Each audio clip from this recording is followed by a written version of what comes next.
ওম নমঃ ভগবতে বাসুদেবায়।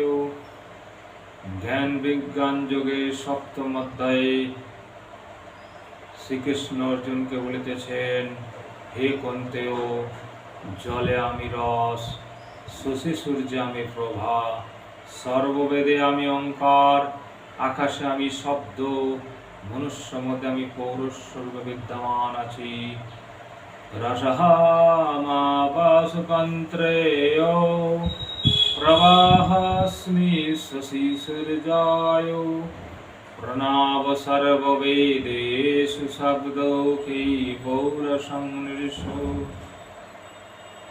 আমি পৃথিবীতে পবিত্র গন্ধ, অগ্নিতে তেজ, সর্বভূতে জীবন এবং তপস্বী দিগের তপস্বরূপ।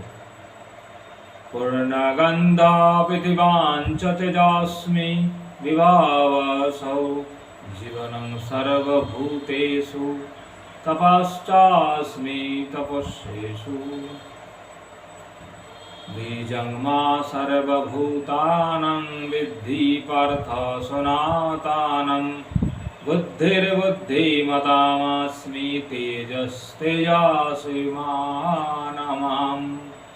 হে পার্থ, আমাকে সর্বভূতের সনাতন বীজ বলিয়া জানিও। আমি বুদ্ধিমান দিগের বুদ্ধি এবং তেজস্বীগণের তেজ স্বরূপ।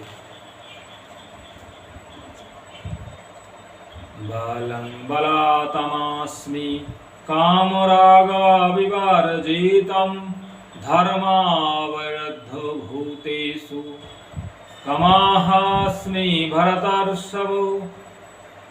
হে ভরতবর্ষ, আমি বলবান দিগের বল, কিন্তু সে বল সাত্ত্বিক বল, তাহা বিষয় তৃষ্ণা ও বিষয় আসক্তি রহিত।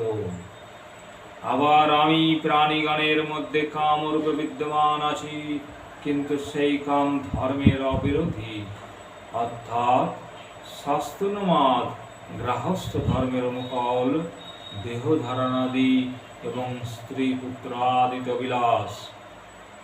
এচৈব সাত্ত্বিকা ভবা রাজস্তাস্তমাসা আশ্চর্য মত্তৈব অতীতান বিদ্ধি নাতহং তেষু তে ময়ি।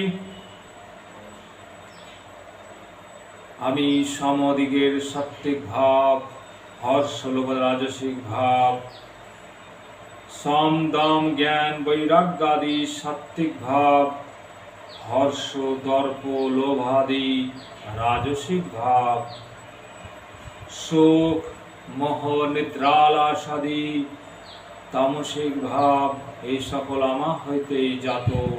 আমি সেই সকলে অবস্থিত নই, কিন্তু সে সকল আমাতে আছে জানিও।